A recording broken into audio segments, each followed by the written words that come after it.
Ayo, segera download Quran Tadabbur, tafsir dalam genggaman Anda.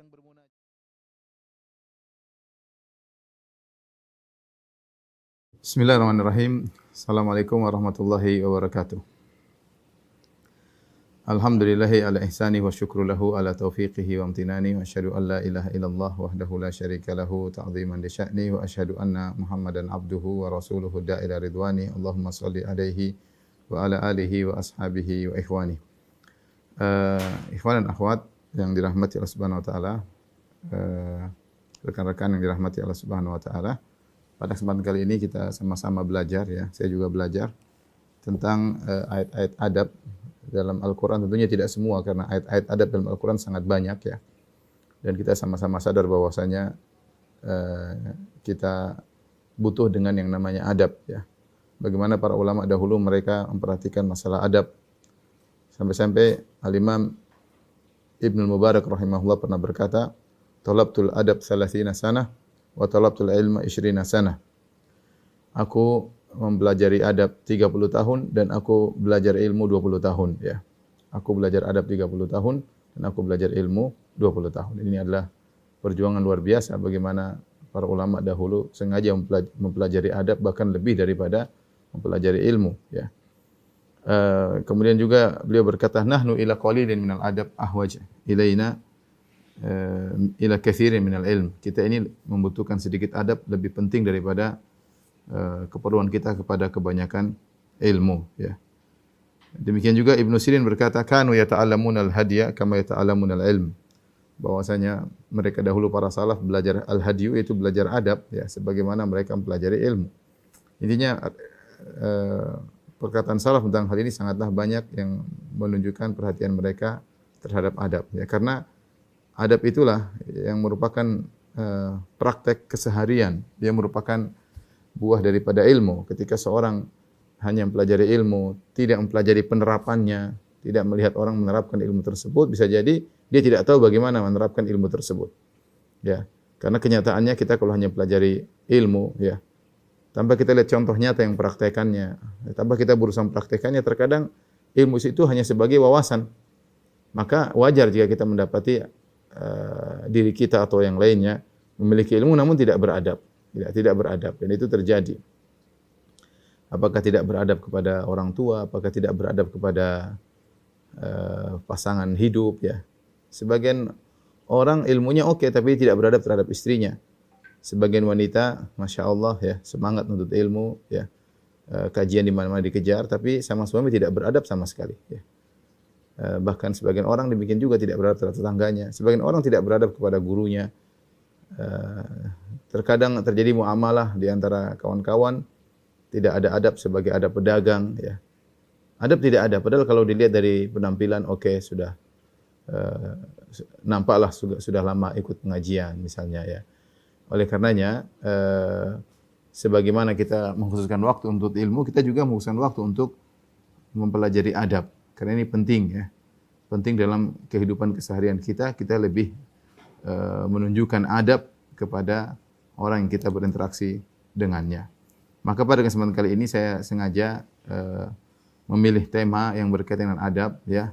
Adab-adab sederhana namun saya rasa kita perlukan ya. Dan sekali lagi saya katakan ayat-ayat adab dalam Al-Qur'an sangat banyak. Kita tidak mungkin untuk menyampaikan seluruhnya, tapi kita akan hanya menyampaikan sebagiannya. Semoga dengan sedikit demi sedikit kita merubah adab kita ya. Kita merubah adab kita ya. Ikhwan dan akhwat yang dirahmati Allah Subhanahu wa taala, di antara ayat-ayat yang berbicara tentang adab seperti firman Allah Subhanahu wa taala ya dalam surat Al-Mujadalah atau Al-Mujadilah ayat 11 ya. Ya ayyuhalladzina amanu idza qila lakum tafassahu fil majalisi fafsahu yafsahillahu lakum wa idza qila anshuzu fanshuzu yarfa'illahu alladzina amanu minkum walladzina utul ilma darajat. Allah berfirman, wahai orang yang beriman, idza qila lakum tafassahu fil majalis. Jika dikatakan kepada kalian berilah kelapangan bagi orang-orang yang terlambat datang, itu kalian rapat, agak maju atau rapat sehingga orang-orang yang terlambat datang bisa mendapatkan tempat duduk, fafsahu, maka lakukanlah. Yafsahillahu lakum, maka Sebagaimana kalian memberi kelapangan kepada orang-orang yang terlambat datang, kalian akan diberi kelapangan oleh Allah Subhanahu wa taala. Ya. Wa idza qila anshuzu fanshuzu. Jika dikatakan bangkit maka bangkitlah. Setelah itu Allah berkata, yarfa'illahu alladhina amanu minkum. Niscaya Allah akan mengangkat orang-orang yang berilmu di antara kalian, beriman di antara kalian, walladzina utul ilma darajat. Allah akan angkat derajat orang yang beriman dan yang berilmu beberapa derajat.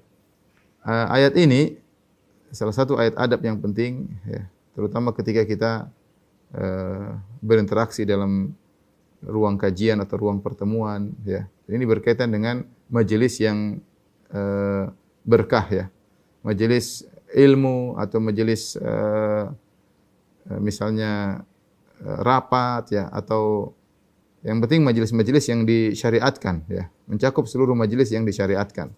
Mungkin ada orang lagi duduk karena walimah, semua majelis yang disyariatkan. Tidak berkaitan dengan majelis yang haram, ya, seperti majelis bioskop, majelis ghibah, ya, majelis namimah, ya. Ya, tapi ini majelis yang disyariatkan, baik majelis walimah, majelis ilmu, ya, majelis zikir, ya, majelis salat berjamaah, ya, majelis Jumat, ya. Maka seorang berusaha mengamalkan ayat ini. Allah berfirman, wahai orang beriman, jika dikatakan kepada kalian berilah kelapangan, ya. Ini Allah ajarkan adab, bagaimana perhatian kita terhadap saudara-saudara kita yang terlambat. Kita berusaha memperhatikan mereka. Sebagaimana kita nyaman sudah duduk, janganlah kita hanya memikirkan diri kita sendiri. Tapi pikirkanlah mereka juga. Ya. Mereka mungkin terlambat ada uzur, atau ada keperluan, atau ada yang lain. Ya. Maka jangan kemudian kita tidak memberi tempat kepada mereka. Ya. Kalau kita di masjid, masjid bukan milik kita, masjid milik umat. Ya. Masjid milik umat. Orang yang bangun masjid ini ingin semakin banyak jamaah agar pahalanya semakin besar. Ya. Oleh karenanya jangan kemudian seperti dilakukan oleh sebagian orang membawa sajadah khusus besar, kemudian dia bentangkan sajadahnya, dia duduk di situ sehingga tidak ada orang bisa menyentuh areal sajadahnya. Ya, ini adalah salah satu adab yang keliru. Ya. Seharusnya dia beri kesempatan kepada lain untuk duduk, ya, untuk duduk. Ya. Kemudian juga sebagian orang tidak mau merapat, ya, sehingga akhirnya majelis menjadi renggang, orang mau masuk tidak bisa, ya. Atau kalau ada saudaranya ingin duduk di samping dia, wajahnya kemudian cemberut, seakan-akan tidak ridho daerah kekuasaannya diganggu oleh yang lain. Ini semua adalah bentuk-bentuk kurang beradab, tidak mengamalkan ayat ini. Seharusnya seorang gembira menyambut saudaranya. Makanya Allah kasih pahala besar dalam ayat ini. Kata Allah Subhanahu wa taala, yafsahillahu lakum, fafsahu yafsahillahu lakum. Berilah kelapangan kepada saudara kalian dalam majelis, yafsahillahu lakum, maka Allah akan beri kelapangan bagi kalian. Dan ini al-jaza' menyisil amal, balasan sesuai dengan perbuatan. Bayangkan ikhwan, ya, dan akhwat rahmatillah Subhanahu wa taala. Kita hanya beri kelapangan dia buat duduk agar dia nyaman nunggu waktu sholat, atau dia nyaman dengar pengajian. Kita tidak kasih dia duit. Kita tidak kasih kelapangan duit. Kita tidak kasih kelapangan makanan kepada dia. Cuma kasih areal dia untuk duduk yang itu bukan milik kita. Ini masjid bukan, bahkan ini masjid kita yang bangun saja kita sudah wakafkan kepada Allah. Apalagi ini masjid bukan kita yang bangun. Ya. Kita cuma kasih dia kelapangan untuk duduk, tidak mengganggu kita. Tapi lihat apa balasannya, kata Allah, yafsahillahu lakum. Allah akan berikan kelapangan bagi kalian. Kelapangan di sini, kelapangan dalam hal apa? Allah tidak sebutkan. Oleh karena dalam kaidah tafsir, jika suatu muta'allaq atau suatu objek tidak disebutkan maka memberikan faedah keumuman, dan ini banyak dalam Al-Qur'an, ya. Banyak dalam Al-Qur'an dia tidak disebutkan objeknya maka memberikan faedah keumuman, seperti firman Allah Subhanahu wa taala, innal abrara lafi na'im 'alal ara'iki yanzurun ta'rifu fi wujuhihim nadratan na'im. Sungguhnya orang-orang yang al-abrar, orang yang baik, lafi na'im, dalam kenikmatan surga. Alal ara'iki yanzurun, mereka berada di atas dipan-dipan sambil memandang. Apa yang mereka pandang tidak disebutkan. Apa pandangan yang mereka lihat membuat mereka bahagia, ya. Tidak disebutkan oleh Allah. Allah hanya menyebutkan dampaknya. Dampaknya yaitu yang alal ara'iki yanzurun ta'rifu fi wujuhihim nadratan na'im. Kau lihat bagaimana di wajah mereka tanda kebahagiaan. Ya. Artinya apa? Semua pandangan yang ada di surga, ya, itu adalah mendatangkan kebahagiaan. Ya, makanya kata Allah, wa idza ra'aita tsamma ra'aita na'iman. Jika kau di surga kau lihat apapun kau akan melihat kenikmatan. Di sini Allah hilangkan objeknya, kata para ulama umum. Ketika orang di surga melihat saudaranya dia akan bahagia, dia melihat temannya dia akan bahagia, melihat indahnya surga akan bahagia, melihat bidadari akan bahagia, melihat orang tuanya akan bahagia. Segala yang dilihat akan mendatangkan kebahagiaan. Demikian dalam ayat ini, ya, Allah mengatakan idza qila lakum tafassahu fil majalisi fafsahu, jika dikatakan kepada kalian berilah kelapangan bagi saudara kalian, maka berilah kelapangan, yafsahillahu lakum, Allah akan beri kelapangan bagi kalian. Kelapangan apa yang dimaksud? Sebagian ulama memandang umum. Di antaranya ikhwan, kelapangan hati. Kelapangan hati. Orang kalau kita kasih orang, dia datang mungkin setengah mati cari tempat, dia berdiri dari tadi. Terus kita panggil, "Ya akhi, sini akhi, ada tempat duduk." Kita geser sedikit aja. Kita ngalah, ya. Mungkin tadinya kita bisa duduk tenggang begini, kita kasih ngalah sedikit biar dia duduk. Yang pertama, Allah akan berikan kerenggangan hati kepada kita. Allah akan berikan kerenggangan hati kepada kita. Hati kita menjadi renggang, mudah bahagia, tidak pemarah, ya. Tidak pemarah, lebih kuat menghadapi ujian hidup. Kenapa? Hati kita direnggangkan oleh Allah Subhanahu wa taala. Dilapangkan oleh Allah Subhanahu wa taala. Ya. Gara-gara kita melapangkan dia, ya.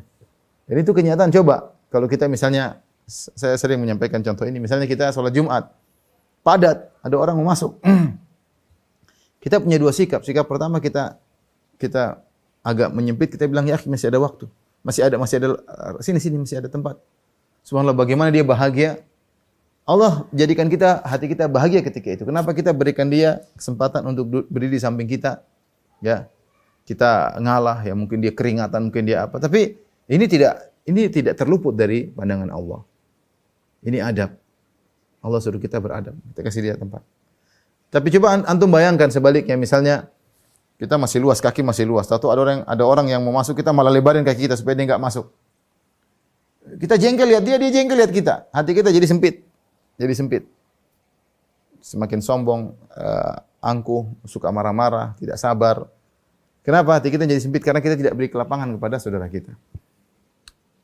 Ini sebagian tafsir ulama bahwasanya yafsahillahu lakum, yaitu Allah berikan kelapangan di hati, ya.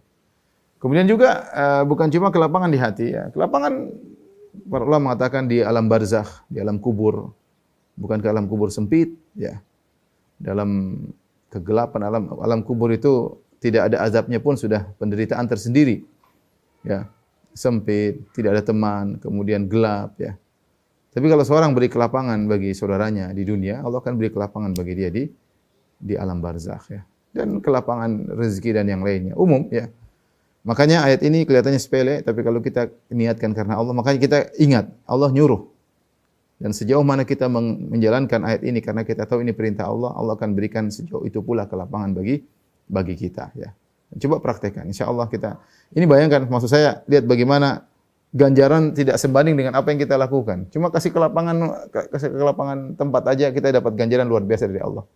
Bagaimana kalau kita beri kelapangan yang lain pada saudara kita, ya. Jadi ini adab mengajarkan kepada kita sama kaum mukminin saling perhatian. Jangan angkuh tawadhu di hadapan yang lainnya. Persilahkan kawan untuk duduk di samping kita, berdampingan dengan dia, ya. Apapun strata dia, ya. Seperti itu, ya. Adab luar biasa dari Allah Subhanahu wa taala. Innamal mu'minuna ikhwah. Sungguhnya orang-orang beriman adalah bersaudara. Bukan seperti egoisme yang ditanamkan, ya. Masing-masing punya kendaraan masing-masing, punya tempat masing-masing, akhirnya timbul keangkuhan, kesombongan dan yang lainnya, hati semakin jauh di antara satu dengan yang lainnya. Taib. Ini salah satu adab yang Allah ajarkan, ya.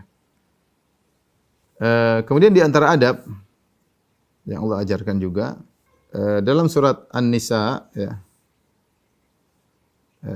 Dalam surat An-Nisa ayat 86. Ayat 86 surat An-Nisa tentang adab ketika diberi salam, ya. Allah Subhanahu wa taala berfirman dalam surat An-Nisa ayat 86, "Wa idza huyitum bi tahiyyatin fahayyu bi ahsana minha aw rudduha." jika kalian diberi ucapan salam, tahiyat itu assalamualaikum, itu maksudnya. Marhaban itu namanya tahiyat ya. Sambutan, apa namanya? Sambutan ya, demikian juga ucapan salam itu namanya tahiyat. Wa idza huyitum bi tahiyyatin fahayyu bi ahsana minha. Jika kalian diberi salam ya, maka jawablah salam dengan atau suatu penghormatan ya, tarhib, maka balaslah dengan penghormatan yang lebih baik atau yang semisalnya. Fahayyu bi ahsana minha aw rudduha. Maka balaslah dengan yang lebih baik atau yang semisalnya ya. Innallaha kana ala kulli syai'in hasiba. Sungguhnya Allah memperhitungkan segala sesuatu. Ini adalah adab ketika kita bertemu dengan kawan, kemudian kita disalam ya. Adab sederhana tapi kita berusaha amalkan ya. Benar bahwasanya memulai salam adalah sunnah, tidak wajib. Tapi kita tahu menjawab salam hukumnya wajib. Dan ayat ini berkaitan dengan menjawab salam bagi orang yang mengucapkan salam dengan salam ucapan. Ya, assalamualaikum, maka kita jawab juga waalaikumsalam. Di sini ada dua cara menjawab, ada dua hal yang perlu diperhatikan. Pertama adalah kita menjawab dengan yang lebih baik. Menjawab lebih baik. Yang kedua adalah kita menjawab dengan yang sederajat dengan salam tersebut. Ini isyarat bahwasanya kita berusaha membalas kebaikan orang dengan yang lebih baik ya. Dan Allah mengatakan di akhir ayat, innallaha kana ala kulli syai'in hasiba. Allah Maha memperhitungkan segala sesuatu. Ingat, apa yang kau jawab itu ada perhitungannya.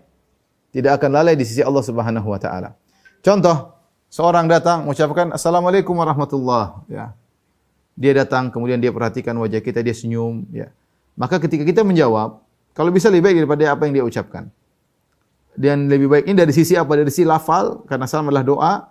Yang kedua dari sisi kaifiyah, cara kita, jadi kuantitas maupun kualitas ya.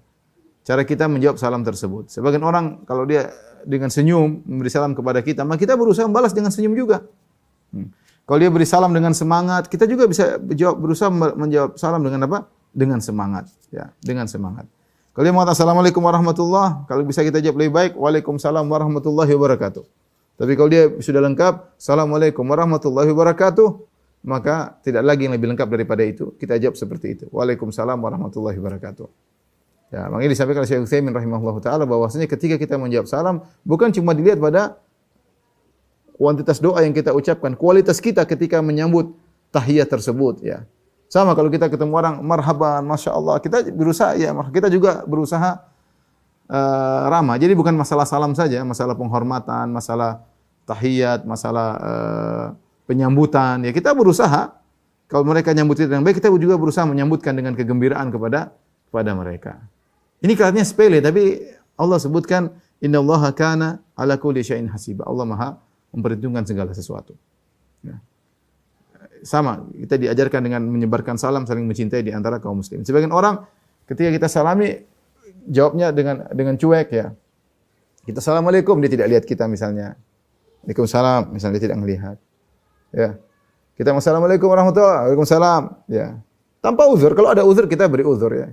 Orang-orang mungkin dia sibuk, ya mungkin banyak orang yang mengucapkan salam sehingga dia sulit untuk menjawab semuanya. Atau dia lagi ada kondisi penting sambil telepon, kita kasih salam, dia sambil waalaikumsalam, itu sudah luar biasa, dia bisa jawab. Tapi kita bicara untuk kita berusaha kalau tidak ada uzur, kita berusaha menjawab dengan baik. Bukan hanya sekedar lafalnya, tapi dengan caranya. Kalau dia memberi salam kepada kita dengan hangat, kita jawab juga dengan hangat. Kalau dia memberi salam kepada kita dengan senyum, kita juga jawab dengan senyum. Ya. Kalau dari jauh dia sudah pasang giginya dari jauh, senyum kepada kita, kita juga senyum kepada dia. Ya, bukan karena kita lebih benar daripada dia, tidak ya. Ini Allah yang suruh kita demikian. Karena sebagian kita merasa senyumannya mahal. Senyum sama orang kayaknya harganya mahal. Butuh biaya untuk senyum sama orang. Ya, untuk mengucapkan assalamualaikum warahmatullahi wabarakatuh kayaknya berat. Ya, ente dapat pahala. Anda dapat pahala mengucapkan assalamualaikum warahmatullahi wabarakatuh. Allah ada perhitungannya. Allah yang bilang, beradablah, kalau kau tidak bisa beradab kepada manusia, beradablah kepada Allah. Allah yang suruh kamu untuk demikian. Ini saya bicara secara umum, kecuali kalau seorang punya uzur ya, misalnya seperti kadang-kadang misalnya kita habis kajian orang datang salamin, tidak semuanya kita bisa senyumin karena begitu banyak orang kita salam-salam, akhirnya kita hanya bisa senyum kepada sebagian, kita yang bisa peduli pada sebagian orang. Seperti ini uzur, ya insyaallah uzur syar'i karena kita tidak bisa menjawab salam dengan sebaik-baiknya. Tayyib, ikhwan dan akhwat yang rahmati Allah Subhanahu wa taala, timbul pertanyaan, bagaimana dengan orang yang beri salam kepada kita lewat medsos, ya, lewat WhatsApp, lewat Facebook, ya, atau lewat Instagram, Japri, ya. Apakah wajib bagi kita untuk menjawab sebagaimana yang Allah sebutkan dalam ayat ini? Wallahu a'lam bishawab, pendapat yang lebih kuat bahwasanya ayat ini berbicara tentang salam langsung, ya. Makanya Allah mengatakan wa idza hujitum bitahiyyah, jika kalian disambut atau dihormati dengan satu penghormatan atau disalami dengan satu salam, ya.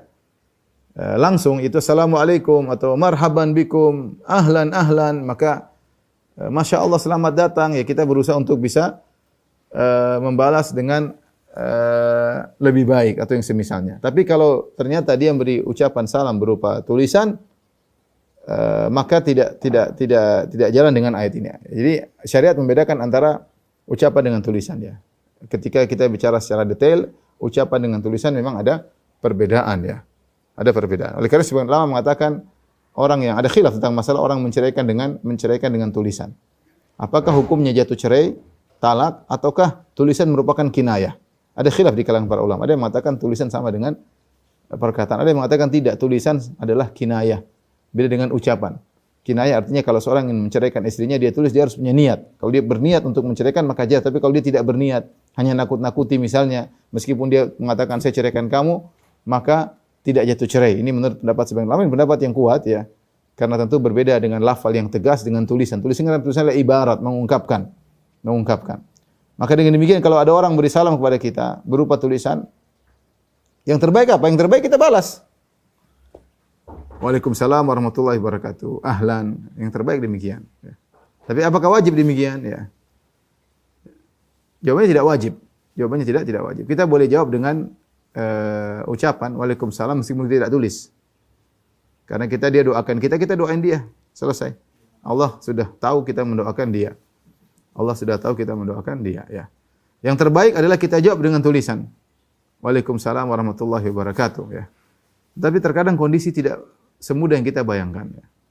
Banyak seperti Ustadz mungkin banyak pertanyaan, banyak ini, terkadang membacanya panjang, belum menelaahnya. Sementara untuk bisa jawab pertanyaan ini dia butuh baca buku yang banyak.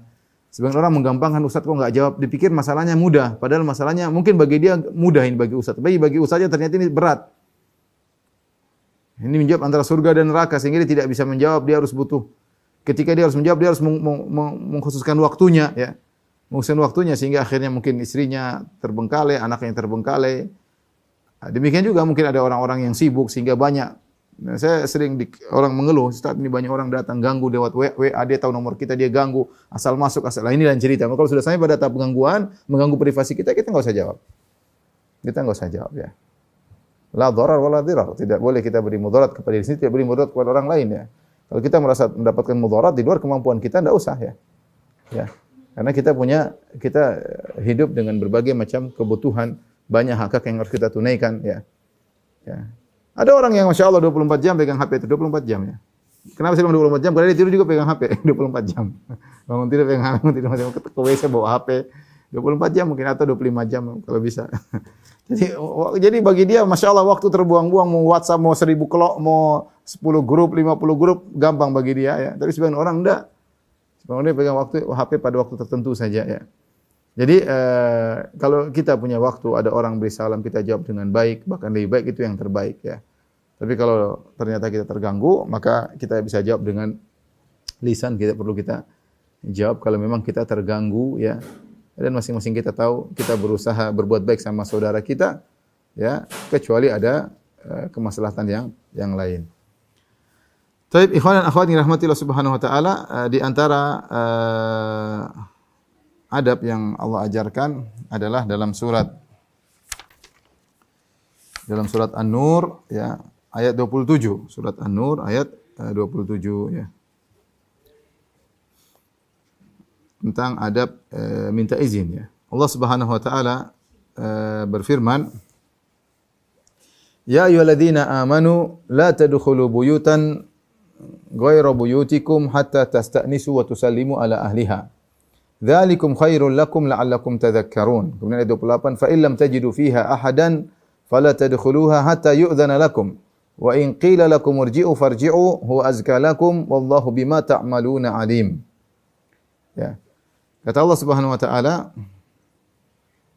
"Wahai orang yang beriman, janganlah kalian memasuki rumah yang bukan rumah kalian sebelum kalian minta izin dan beri salam kepada penghuninya.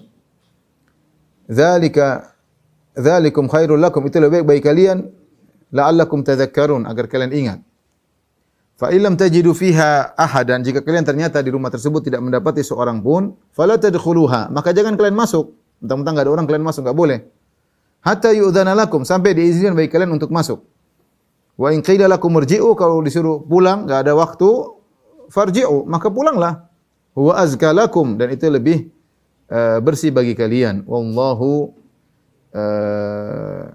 bima ta'maluna alim. Allah mengetahui apa yang kalian kerjakan. Ini di antara ayat adab, dan di dalam surat An-Nur ada beberapa adab yang Allah ajarkan tentang adab al-istizan, minta izin ketika kita mau masuk rumah orang, ya. Allah ajarkan, ya ayyuhalladzina amanu, ya orang beriman, la tadkhulu buyutan ghaira buyutikum. Jangan kalian masuk rumah yang bukan rumah kalian, hatta tasta'nisu wa tusallimu ala ahliha. Sampai kalian minta izin, ya. Sampai kalian minta izin kepada, ya, kepada pemilik rumah, ya. Ini dalil bahwasanya kalau rumah kita sendiri, kita tidak perlu minta izin. Tidak perlu salam juga, tidak apa, tinggal masuk. Kalau boleh, boleh. Rumah kita sendiri nggak ada masalah. Ya. Kita masuk rumah, asal masuk aja boleh. Ya. Terutama kalau di rumah cuma ternyata istri kita saja, ya. Dan kita artinya tidak mengapa kita masuk rumah. Tapi kata para ulama, seandainya di rumah kita kebetulan ada kakak kita, adik perempuan kita, atau ibu kita yang kemungkinan mereka mungkin ketika kumpul ada kondisi yang tidak baik, ya, maka baiknya kita assalamualaikum agar mereka siap-siap kalau ketemu dengan kita. Kan bagaimanapun perempuan dengan perempuan tidak sama pun laki-laki, meskipun sama-sama mahram, meskipun semuanya mahram kita, ya, mereka tidak ingin dilihat dengan kondisi yang kurang baik, meskipun sama saudara, kakak maupun adik, ya. Tapi kalau istri kita saja nggak ada masalah, kita masuk aja meskipun tanpa minta izin, tanpa beri salam. Ya, ini boleh. Kenapa? Karena Allah yang mengatakan demikian, mafhum mukhalafah dari ayat ini, la tadkhulu buyutan ghayra buyutikum. Jangan kalian masuk rumah orang lain bukan rumah kalian sampai kalian isti'nas, yaitu apa namanya? Wa tusallimu, sampai kalian beri salam, minta izin dan beri salam kepada penghuninya. Artinya kalau rumah sendiri tidak jadi masalah. Kecuali tadi saya katakan ada mungkin anggota keluarga kita, mahram kita yang perempuan, yang mungkin kita sebaiknya kita memberi salam, ya. Apalagi ada di rumah kita orang-orang yang bukan mahram kita. Ada tamu misalnya, ada teman-teman istri kita misalnya, ya. Maka jangan kita nyelonong aja. Karena kita bisa melihat apa yang diharamkan untuk dilihat. Ya. Ya. Kalau ternyata ada orang yang bukan mahram kita, maka kita harus mengucapkan Assalamualaikum warahmatullahi wabarakatuh, atau kita ya ayah pulang atau abi pulang, ya, paling tidak pemberitahuan, atau kita kadang-kadang seperti itu agar teman-teman istri kita ketika lagi bermain di rumah kita bisa sadar bahwasanya kita datang, sehingga mereka bisa merapikan apa yang perlu dirapikan. Ya. Adapun istizan, kenapa kita harus minta izin? Karena rumah orang adalah privasi orang lain. Rumah orang adalah privasi orang lain. Kita sedang berusaha mengganggu privasinya. Dan adabnya kalau kita ingin mengganggu privasi orang, orang tersebut harus mengizinkan. Kalau tidak mengizinkan, maka tidak boleh kita ganggu dan tidak boleh kita marah. Ya. Makanya Allah mengatakan, wa idza qila lakum irji'u farji'u huwa azka lakum. Jika dikatakan suruh pulang, pulanglah. Ya. Kalau kita ketuk-ketuk pintu salam dia tidak jawab, berarti dia tidak izinkan, udah kita pulang. Ya, kita pulang, ya. Jangan kita marah-marah. Huwa azka lakum, kata Allah, bersih bagi kalian. Kenapa? Karena bukan hak kalian ganggu privasi orang. Orang kalau privasinya diganggu, berarti dia berbuat baik kepada kita. Ini orang lagi di rumah, kita ganggu kan privasinya. Kalau dia tidak izinkan, tidak boleh kita maksa. Kayak kita mau ambil hak dia. Ya, sama orang lagi makan kita minta enggak dikasih ya jangan. Kalau dia mau kasih ya baik berarti. Maksud saya orang yang di rumah memberi izin kita masuk dia melakukan kebaikan. Karena pada asalnya kita tidak punya hak untuk masuk ke rumahnya. Ya. Pada asalnya tidak punya hak untuk masuk ke rumahnya kecuali kita ada urusan misalnya utang atau apa itu lain cerita. Ya atau sudah janji sebelumnya dan yang lainnya. Tapi kalau kita mengetuk pintu kemudian tidak jawab atau disuruh pulang dulu lagi sibuk ya kita harus berlapang dada. Allah yang suruh. Jangan kita dongkol. Jangan kita dongkol ya. Kita harus belajar adab ya. Harus belajar adab. Jadi Abu Sa'id Al-Khudri beberapa hadis berkaitan dengan ini. Abu Sa'id Al-Khudri berkata, "Kuntu fi majlisin min majalisil Ansar idh ja'a Abu Musa ka'annahu madh'ur, faqala ista'dhantu ala Umar thalathan falam yu'dhan li." Aku kata Abu Sa'id Al-Khudri, aku suatu hari di suatu majelis di majelis kaum Ansar tiba-tiba datang Abu Musa seakan-akan tergesa-gesa ya. Dan dia berkata, "Aku minta izin ketemu Umar 3 kali, falam yu'dhan li." Dan dia tidak bukakan pintu. Ya mungkin ketuk pintu 3 kali, tidak ada jawaban, faraja'tu. Ya. Maka aku pun balik. Faqala ma mana'aka? Ya. Maka Umar bertanya, "Apa yang mencegah kau? Kenapa kau pulang?" Qultu ista'dzantu thalathan falam yu'dhan li faraja'tu. Aku minta izin 3 kali dan tidak diizinkan, aku pergi. Aku kembali. Wa qala Rasulullah sallallahu alaihi wasallam bersabda, "Idza sta'dzana ahadukum thalathan falam yu'dhan lahu." Jika salah seorang minta izin ketuk pintu tok tok 3 kali dan tidak diizinkan fal yarji', ya, maka hendaklah kembali ya. Jadi kalau kita tadi saya katakan orang rumah dia punya privasi, kalau kita mau ganggu dia tidak izinkan maka jangan kita ganggu ya. Jangan nongkrong situ ketuk pintu enggak punya mak ya, akhi, sudahlah kalau dia tidak mau ente pulang ya. Dia enggak mau diganggu sama antum ya. Enggak punya adab malah nongkrong situ nunggu terus ya, enggak benar ya. Kemudian juga dalam hadis dari Sahal bin Sa'ad radhiyallahu anhu qala ittala'a rajulun min juhrin fi hujarin Nabi sallallahu alaihi wasallam. Satu hari ada seorang lelaki, dia ngintip-ngintip dari bolongan-bolongan di rumah-rumah Nabi sallallahu alaihi wasallam. Wa ma'an Nabi sallallahu alaihi wasallam midran yahukku bihi ra'sahu. Rasulullah sallallahu alaihi wasallam megang ada semacam besi lagi, Rasulullah garuk kepalanya dengan besi tersebut, semacam sisir. Faqala law a'lamu annaka tanzuru la ta'antu bihi fi ainik. Kalau saya tahu tadi kau lihat di lubang itu saya akan tusukkan besi itu ke matamu. Innama ju'ila al-isti'dzanu min ajlil basar. Sungguhnya minta izin itu disyariatkan untuk menundukkan pandangan. Oleh karenanya di antara adab ya ikhwan kalau kita masuk ke rumah orang kita assalamualaikum kita minggir dulu. Jangan kita depan pintu nunggu begini assalamualaikum. Nanti kalau dia buka bisa kelihatan apa yang terlihat. Kita beradab, kita assalamualaikum sambil tunggangan pandang atau kita mandang ke samping, assalamualaikum ketuk. Tak. Karena tujuan dari isti'dzan adalah agar kita tidak melihat hal-hal yang merupakan privasi orang lain. Makanya di antara kurang adab kalau kita berjalan kemana-mana, kan mata kita ngelihat sana ngelihat sini, lihat cari rumah orang, lihat rumah orang. Harusnya kita minta izin, "Bu, saya mau lihat rumah ibu." Minta izin ya, baru disilakan lihat. Tapi kalau kita nyelonong sana, ya, orang juga enggak punya adab. Orang juga tidak ngerti, maka mereka terkadang rumah mereka terbuka. Terkadang ada perempuan tidak sebagian auratnya terbuka, terlihat atau duduk di depan rumah dan akhirnya kita pun mata melayang sana sini melihat sana. Ini tidak boleh padahal disyariatkannya isti'dzan, minta izin itu untuk apa? Agar bisa menjaga pandangan tidak melihat privasi orang lain. Jadi kata Nabi, innama ju'ila al-isti'dzan min ajlil basar. Ya. Sungguhnya disyariatkan isti'dzan agar menundukkan pandangannya. Kemudian juga dalam suatu hadis dari seorang laki dari Bani Amir, dia berkata, ista'dzana 'ala Nabi sallallahu alaihi wasallam wa huwa fi baitin. Ada seorang minta izin kepada Nabi sallallahu alaihi wasallam dan Nabi sedang di rumah, faqala a'aliju. Dia minta izinnya gitu, "Saya boleh masuk?" Faqala Nabi sallallahu alaihi wasallam li khadimihi. Nabi berkata kepada pembantunya, "Ukhruj ila hadza fa'allimhu al-isti'dzana." Keluarlah temu orang itu dan ajarkan dia isti'dzan, bagaimana cara minta izin yang benar. Faqul lahu, katakan kepada dia, "Qul assalamu alaikum, adkhul." Sampaikan kepadanya, "Assalamualaikum, apakah saya boleh masuk?" Ya. Fasami'ahu faqala assalamu alaikum, adkhul. Ya. Dia mengucapkan lagi, "Assalamualaikum, adkhul." Fa'adzin lahu Nabi sallallahu alaihi wasallam, apakah saya boleh masuk? Kata Nabi sallallahu alaihi wasallam, izinkan, maka dia pun dia pun masuk. Jadi bagaimana cara adab kita istizan? Ini adab Allah ajarkan dalam Al-Quran. Kata Allah, hatta tasta'nisu wa tusallimu ala ahliha. Isti'nas izin. Sallimu salam. Jadi bagaimana caranya? Ketuk dulu. Tak tak tak. Assalamualaikum, seperti itu. Kita ketuk dulu. Tak tak tak kita. Assalamualaikum. Jadi ketuk dulu. Baru kita minta izin. Berdasarkan zahir ayat. Zahir ayat. Ada yang mengatakan salam dulu sebagaimana dalam hadis. Assalamualaikum. Tok tok tok. Boleh saya masuk? Ya. Intinya seperti itu. Jadi kita salam dulu baru kita sebagaimana dalam hadis tadi. Syekh Utsaimin rahimahullah memperinci, kalau kita tahu ada orang dalam, kita salam dulu. Assalamualaikum. Boleh saya masuk? Kalau kita enggak tahu orang dalam ada atau tidak, kita ketuk dulu. Tok tok tok. Tok tok bisa kita ketuk. Ragu ada orang atau tidak. Tapi ini perkaranya mudah. Mau izin dulu, salam dulu, insyaallah mudah. Yang penting maksudnya adalah ketika kita mau masuk rumah orang, kita harus minta izin. Kalau enggak diizinkan, kita pulang.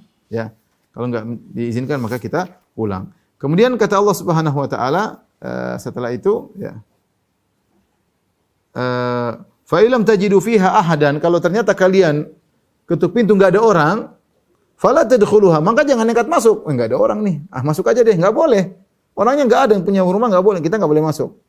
Melanggar privasi orang. Hukumnya haram. Hatta yu'dzana lakum, kecuali diizinkan. Kita ke rumah kawan lain enggak ada. Saya mau ambil barang. Ya udah kamu masuk aja. Berarti diizinkan meskipun orangnya enggak di rumah, enggak ada masalah. Hatta yu'dzana lakum, diizinkan meskipun enggak ada orang di rumah, mungkin lewat telepon, mungkin lewat pesan yang lain, silakan. Wa in qila lakum irji'u farji'u. Kalau dikatakan pulang dulu, enggak ada waktu, maka pulang. Ya. Wa azka lakum, itu lebih bersih bagi kalian. Wallahu bima ta'maluna alim. Dan Allah Maha mengetahui apa yang kalian lakukan. Lain halnya kata Allah, jika kalian melewati rumah-rumah yang memang kosong, yang diletakkan di pinggiran jalan, seorang boleh istirahat, maka bebas, silakan, tidak perlu minta izin. Laisa alaikum junahun an tadkhulu buyutan ghairu maskunatin fiha mata'ul lakum. Tidak mengapa kalian masuk ke rumah-rumah yang tidak ada penghuninya, yang di situ maksudnya rumah-rumah di pinggir jalan yang zaman dulu ada seperti itu, rumah-rumah peristirahatan bagi orang-orang yang musafir. Ya, fiha mata'ul lakum, dengan kalian maksud itu kalian merasa bisa istirahat atau bisa berteduh. Ya, wallahu ya'lamu ma tubduna wa ma taktumun. Allah tahu apa yang kalian tampakkan dan apa yang kalian sembunyikan. Setelah itu Allah bawakan ayat tentang menundukkan pandangan, qulil mu'minina yaghuddu min absarihim. Katakanlah kepada orang beriman untuk menundukkan pandangan mereka. Ini masalah penting. Ternyata Allah syariatkan istizan agar seorang bisa menundukkan pandangan. Tadi ada minta izin, ada berikutnya yang Allah ajarkan juga dalam surat An-Nur ayat 58. Ayat 58. Allah Subhanahu wa taala berfirman, ya.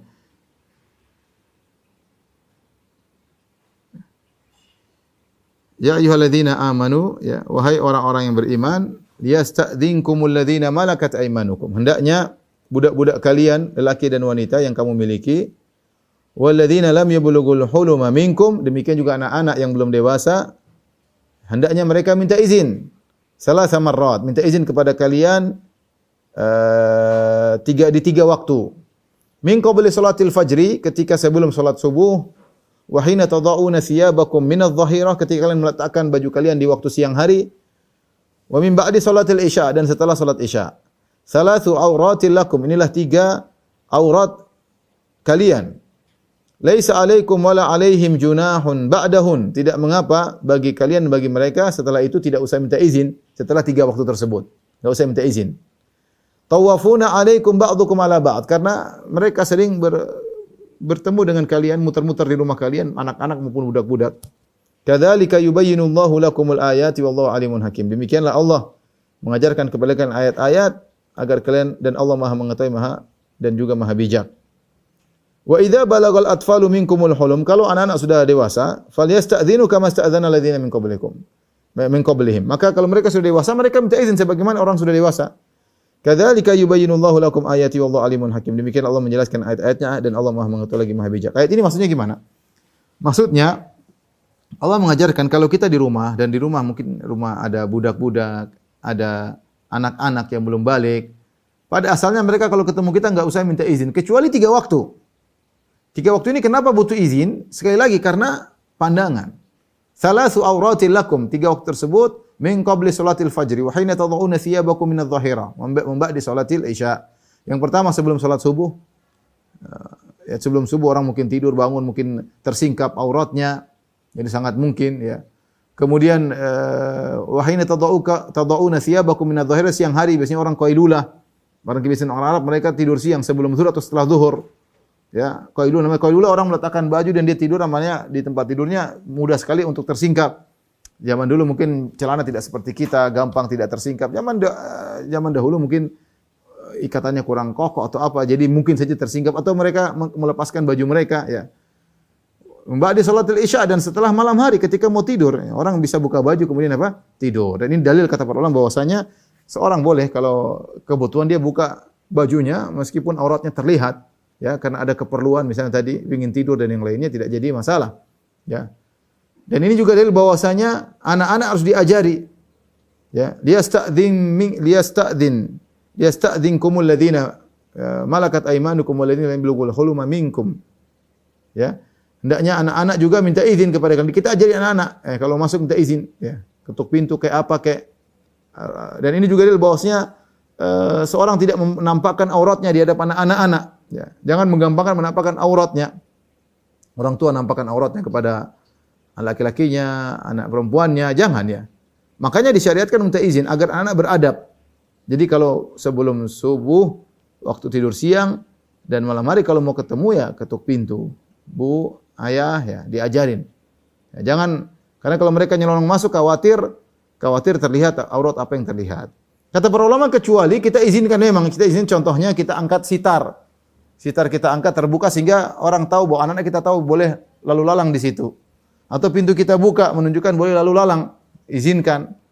Tapi kalau kita kunci atau kita tutup sitar maka tidak boleh orang lalu lalang karena harus minta izin. Ini 3 waktu yang mungkin aurat kita terbuka sehingga anak-anak harus diajari ya, tidak asal nyelonong, khawatirnya sebagian aurat kita kelihatan. Adapun setelah 3 waktu tersebut ya maka silakan masuk tidak minta izin ya di dalam anggota rumah ya, karena 3 waktu tersebut seorang biasanya tidak terlihat auratnya. Biasanya tidak terlihat auratnya. Makanya kata Allah Subhanahu wa taala ya, tidak mengapa setelah waktu-waktu tersebut tidak harus minta izin, baik budak maupun anak-anak ya yang memang tinggal di dalam rumah. Adapun selain itu maka harus minta izin. Kemudian Allah menjelaskan wa idza balaqal atfalu minkumul hulum. Kalau anak-anak sudah dewasa, maka hukumnya sama seperti yang lain. Orang dewasa harus minta izin. Tidak boleh asal nyelonong ya. Ya, minta izin ya. Karena beda anak kecil dengan orang dewasa dalam melihat bagian yang terbuka dari tubuh kita. Ini contoh ayat juga yang berbicara tentang bagaimana beradab dalam rumah antara kita dengan anak-anak. Jangan kita asal pakai baju sembarang, terutama ibu-ibu kelihatan ininya, kelihatan anunya. Anak terbiasa ya melihat sebagian aurat tersingkap, laki-laki juga pakai baju yang benar ya. Adapun waktu-waktu yang tadi ketika kemungkinan aurat kita tersingkap, maka anak-anak tidak boleh masuk kecuali minta izin agar mereka tidak nyelonong melihat apa yang tidak boleh mereka lihat. Taib, adab yang lainnya yang diajarkan di Al-Quran seperti adab dalam berbicara kepada sesama ya. Allah Subhanahu wa taala menyebutkan beberapa ayat yang berkaitan dengan adab ketika kita berbicara dengan orang lain ya. Contohnya pertama Allah mengatakan wa qul lin nasi husna. Ucapkanlah kepada orang dengan kata-kata yang baik. Jadi kita diajarin kalau ngomong sama orang kita pilih kata-kata. Jangan asal ucap ya. Jangan asal nyinyir. Terkadang niat kita baik, tapi kita enggak beradab dalam berbicara. Kita ingin pahala kita sempurna. Niat yang baik, isinya juga nasihat. Tetapi perlu kita milih kata-kata karena Allah mengatakan wa qul nasi husna, ucapkanlah yang baik bagi masyarakat. Bahkan Allah mengatakan wa qul li ibadi yaqul latihi ahsan, inna syaitana yanzagu bainahum. Katakanlah kepada hamba-hambaku untuk mengucapkan kata-kata yang terbaik. Nah, kita disuruh milih kata-kata yang terbaik. Kalau ada kata-kata saya kalau ngomong begini baik, kalau ingin lebih baik, pilih yang lebih baik. Karena Allah mengatakan wa qul li ibadi yaqulu allati hiya ahsan. Katakanlah kepada hamba-hambaku untuk mengucapkan kata-kata yang terbaik. Dan itu kita harus terapkan dalam kehidupan sehari-hari. Ngomong sama istri, pilih kata-kata yang yang dia tersinggung jangan ucapin. Kita mau ungkapin tapi nanti tersinggung, enggak usah kita ungkapin. Istri sama suami apalagi, pilih kata-kata, jangan asal ngomong ya. Asal ngomong tidak memikirkan perasaannya, asal bicara, asal anak-anak pun demikian. Ngomong ini ada manfaatnya enggak? Kita pikir yang terbaik bagi dia apa. Jangan setiap kita emosi kita ungkapkan ya. Mikir. Jadi seorang mukmin adalah orang yang berpikir sebelum berbicara. Bukan setelah berbicara baru mikir. Seorang mukmin mikir dulu baru berbicara, ya. Man kana yu'minu billahi wal yawmil akhir falyakul khairan aw liyasmut. Barang saya beriman kepada Allah dan hari akhirat, maka ucapkanlah yang baik atau diam. Bagaimana dia tahu? Ya mikir dulu kan berarti. Seorang mukmin disuruh berpikir dulu yang dia ungkap ini baik atau tidak. Apalagi Allah mengatakan yaqul latihi ahsan, ucapkanlah perkataan yang terbaik. Nah, berarti kalau yang terbaik berarti dia mikir, ada yang baik-baik dia pilih di antara yang baik-baik yang terbaik untuk dia ucapkan. Itu lebih lagi ketika kita bermuamalah dalam WhatsApp. Hati-hati. Saya bilang tadi bahwasanya tulisan mengungkapkan ucapan. Hati-hati, dan WhatsApp ini lebih mudah lagi orang mudah tersinggung, salah paham, maka waspada. Begitu kalau kita ucapan satu salah paham, segera kita telepon karena terkadang betapa sering timbul salah paham dari bahasa tulisan yang orang tersebut tidak pandai mengungkapkan isi hatinya atau ucapannya dengan tulisan. Apalagi kalau suami istri berjauhan, waduh ini sering terjadi permasalahan gara-gara berjauhan. Istri ngomong ini, suami ngomong ini, akhirnya ribut-ribut. Padahal kalau mereka ketemu tidak demikian. Maka waspada, pilihlah kata-kata yang terbaik. Ya, apalagi kepada ibu kita. Ya, jangan saya merendahkannya, menunjukkan kita cinta sama dia, kita hormati dia. Dia harus merasa kita menghormati dia. Kita harus merasa bahwa kita sangat perhatian sama dia. Bagaimana caranya ya? Pilih kata-kata, wa qul li ibadi yaqul latihi ahsan. Karena syaitan mengadu domba, inna syaitana yanzagu bainahum. Syaitan mengadu domba di antara kalian ya. Kemudian juga di antara adab berbicara misalnya kata Allah Subhanahu wa taala wala tusair khaddaka lin-nasi ya. Wala tamshi fil ardi marha ya. Ya. Jangan kalian memalingkan wajahmu ketika berbicara dengan orang ya. Ini antara adab, kita ngomong sama orang kita berhadapan dengan dia. Sebagian orang kita ngomong dia kemudian sibuk HP. Gitu. Ya kalau itu darurat ya. Kebanyakan enggak darurat. Kebanyakan hanya grup-grup aja. Terkadang istri sama suami begitu, suami ajak ngomong istrinya entah kemana pikirannya. Istri ngajak suami ngomong, suaminya entah pikiran kemana. Ya. Jangan, kita punya adab ketika bicara sama orang. Al-Quran mengajarkan. Ya. Wala tusair khaddaka, jangan kau palingkan wajahmu. Ngomong sambil enggak ngelihat. Gimana suami tidak jengkel kalau istrinya diajak ngomong kemudian fokusnya ke HP, tertawanya di HP. Sama, kalau suami lagi ngomong sama istri, kemudian suaminya fokus ke lain, istrinya pasti tersinggung juga. Kita punya adab. Ini kadang-kadang medsos buat kita tidak beradab, adab kita menjadi hilang. Adab Al-Quran hilang. Ya, ayatnya kita hafal tapi kita enggak terapkan. Allah juga mengatakan waqdud min sautik. Inna ankaral aswati la sautul hamir. Kata Allah waqdud min sautik. Rendahkan suaramu kalau ngomong, enggak perlu teriak-teriak. Ya. Kecuali kau sedang khutbah Jumat, sedang ceramah, oke lah. Ngomong sama anak, sama istri enggak perlu teriak-teriak. Ya, mereka bukan orang apa namanya? Tuli, bukan ya. Yang penting kan dipahami, enggak perlu angkat suara. Anak-anak kita kalau sering angkat suara kita tegur dari awal, enggak perlu angkat suara. Ayah dengar, umi dengar, jangan biasakan. Nanti kalau kita biarkan dia kebiasaan sampai besar sampai nanti sama suaminya sama istrinya seperti itu. Itu adab yang buruk. Makanya Allah mengatakan inna ankaral aswati la sautul hamir, sungguhnya suara yang paling buruk suaranya himar. Jangan kau sangka suaramu tinggi itu paling top, ada yang lebih top daripada kamu, yaitu suaranya dongki. Suaranya himar. Kalau itu menjadi ukuran yang terbaik, lebih baik himar daripada kamu. Tapi ternyata suara yang paling buruk, suara yang paling keras. Suara yang paling keras itu suara yang terburuk yang diletakkan tidak pada tempatnya.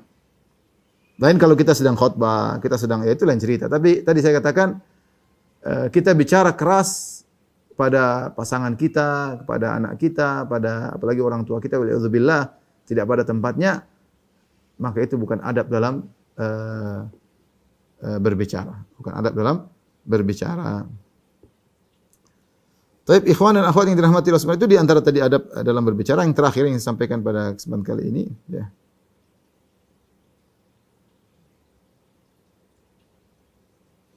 Dalam surat Al-Ahzab ayat 53, adab tatkala diundang ke walimah atau diundang makan ya.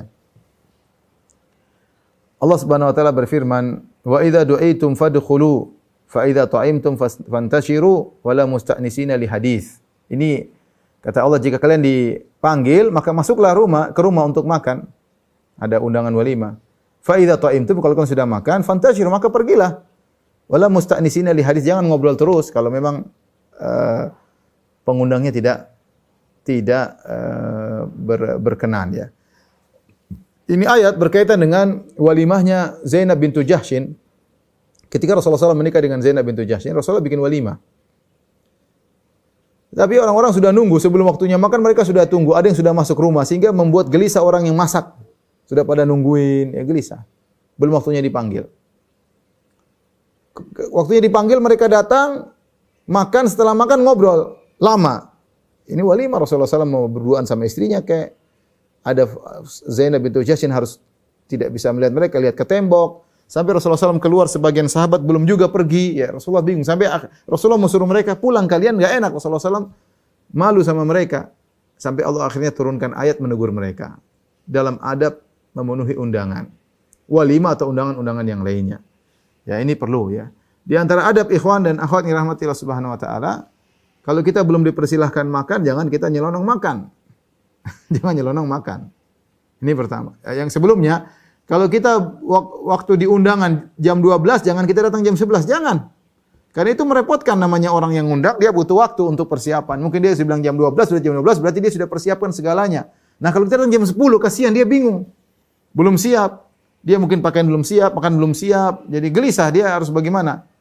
Ya, makanya seorang ketika diundang misalnya jam 12, ya jam 12 tepat dia datang. Ya. Kalaupun dia datang sebelumnya, jangan di depan rumah, biar nggak enak sama pengundangnya, maka dia datang tepat pada waktunya. Dia datang tepat pada waktunya. Kemudian kalau dia datang, jangan dulu dia makan sampai dipersilahkan.